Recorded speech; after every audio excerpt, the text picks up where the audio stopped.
जितने रोवतारू हमके जगावे खातिर, जितने रोवतारू हमके जगावे खातिर, काश तनिका सरवल होत पावे खातिर, काश तनिका सरवल होत पावे खातिर। प्यार कहनी उम्र भर निभावे खातिर, प्यार कहनी उम्र भर निभावे खातिर, काश तनिका सरवल होत पावे खातिर, काश तनिका सरवल होत पावे खातिर।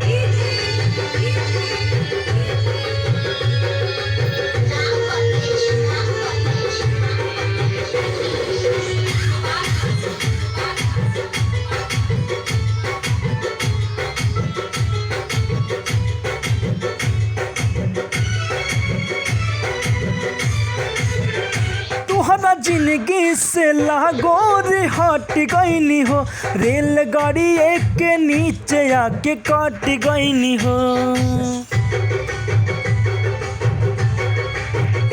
तोहरा जिंदगी से लागो रे हट गईनी हो, रेलगाड़ी एक के नीचे आके कट गईनी हो।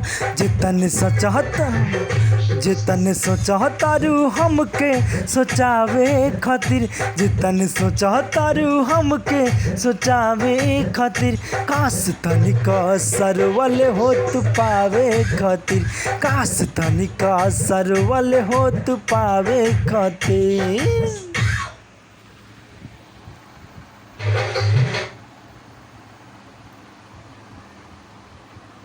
अब कबाड़ू परेशान तू।